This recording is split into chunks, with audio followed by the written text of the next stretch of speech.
Cada año, millones de personas alrededor del mundo conmemoran la muerte y la resurrección de Jesucristo durante la Semana Santa. Procesiones recorren las calles, las iglesias se llenan, el silencio adquiere un significado especial. Es un tiempo considerado sagrado, un momento de reflexión, de respeto y de reconocimiento. Pero fuera de la iglesia, lejos de las procesiones, existen prácticas que no aparecen en ningún sermón. No son prácticas nuevas, no son improvisadas y en muchos casos han sido documentadas. Esto no es una historia de terror, es un recorrido por lo que ocurre cuando lo sagrado y lo espiritual se mezclan con lo desconocido. Para entender lo que ocurre durante Semana Santa, es necesario comprender algo fundamental. Las religiones rara vez existen aisladas. A lo largo de la historia, cuando una creencia se expande, no elimina completamente a las anteriores. Las transforma, las adapta y en muchos casos conviven con ellas. Cuando el cristianismo se extendió por América y por distintas regiones del mundo, no llegó a territorios vacíos. Llegó a lugares donde ya existían tradiciones, rituales y formas de entender lo espiritual. Y en lugar de desaparecer, muchas de esas prácticas se ocultaron, se mezclaron o encontraron nuevas formas de sobrevivir. A este fenómeno se le conoce como sincretismo, o una fusión silenciosa entre lo impuesto y lo ancestral. Por eso, fechas como Semana Santa no solo adquirieron un significado religioso, sino también un peso espiritual que va más allá de lo visible. En Haití, esta mezcla es especialmente evidente. Allí, una de las prácticas espirituales más conocidas es el vudú haitiano. Una religión real, estructurada, con creencias complejas y profundamente arraigadas en la historia del país. El vudú no es una intención moderna, ni una caricatura como suele representarse. Es un sistema espiritual que incluye cantos, rituales y una conexión directa con entidades conocidas como Loa. Espíritus que según sus practicantes pueden influir en la vida cotidiana. Durante la época colonial, los esclavos africanos que fueron llevados a Haití tenían prohibido practicar sus creencias, pero en lugar de abandonarlas, las ocultaron. Utilizaron símbolos del cristianismo, adaptaron nombres y encontraron el calendario católico. Así, fechas como Semana Santa se convirtieron en momentos claves, no necesariamente por lo que representaban para la iglesia, sino por lo que permitían en secreto. Investigaciones han documentado ceremonias donde se realizan cantos prolongados, ritmos repetitivos y estados de trance profundo. En algunos casos, también se han registrado ofrendas, incluyendo sacrificio de animales, no como actos de violencia, sino como parte de una estructura simbólica, donde cada elemento tiene un significado. Todo esto ocurre dentro de un marco religioso, con reglas, con su sentido y con tradiciones.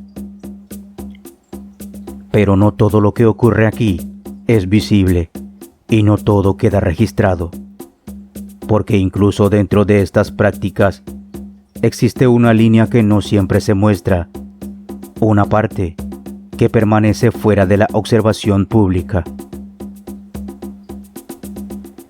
En distintas regiones de África, las tradiciones espirituales toman otra forma. Y durante Semana Santa, el enfoque no siempre es la actividad, sino el silencio. En algunas creencias, estos días representan una pausa.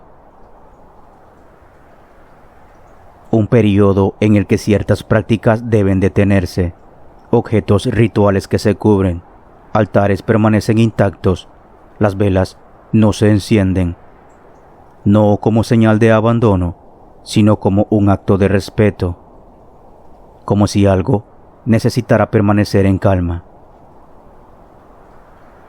Para estas tradiciones, no todo momento es adecuado para intervenir en lo espiritual. Hay tiempos para actuar y tiempos para no hacerlo. Sin embargo, dentro de estas mismas creencias, también existe una advertencia, una idea que se repite en distintas formas y en distintos lugares, que romper ese silencio puede traer consecuencias, no necesariamente visibles, no necesariamente inmediatas, pero sí difíciles de ignorar. En América Latina, la relación entre lo religioso y lo espiritual nunca ha sido completamente clara. Aquí la fe no siempre se limita a la iglesia, se extiende a los hogares, a los rituales familiares, a prácticas que se transmiten de generación en generación. Durante la Semana Santa, muchas de estas prácticas se intensifican. Algunas personas realizan limpias, otras rezan fuera de cualquier estructura religiosa formal. Y hay quienes buscan protección espiritual en momentos específicos como el Viernes Santo. Se han registrado casos de individuos que durante esas fechas llevan a cabo rituales sencillos, velas encendidas, oraciones repetidas y silencio absoluto. No como algo de culto, sino como una forma personal de conexión. En la mayoría de los casos, no ocurre nada fuera de lo normal, pero la percepción no siempre es la misma, porque incluso cuando no hay evidencia de algo externo, la experiencia interna puede ser suficiente para generar inquietud.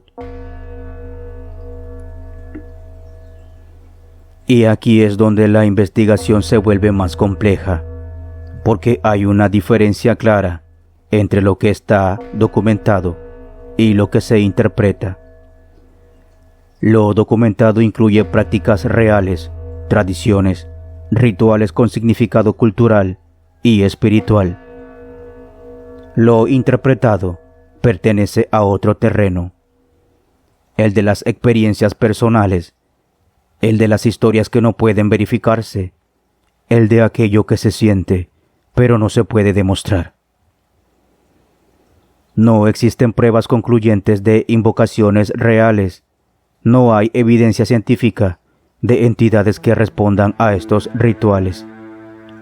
Pero sin embargo, las historias persisten, relatos de personas que aseguran haber percibido presencias, situaciones que describen como inexplicables, momentos donde algo no encaja del todo con la realidad, no como hechos comprobados, sino como experiencias humanas. Y esas experiencias, aunque no puedan medirse, tienen un impacto real en quienes las viven. Tal vez el verdadero misterio no está en lo que ocurre, sino en cómo lo interpretamos. Semana Santa sigue siendo uno de los momentos más intensos del calendario espiritual, un punto donde convergen la fe y la tradición, y lo desconocido, donde lo visible y lo invisible coexisten en la percepción de quienes participan en estas prácticas. Y aunque no todo esté documentado, ni todo pueda explicarse, hay quienes prefieren no acercarse demasiado, no por lo que puedan encontrar, sino por lo que podrían llegar a sentir.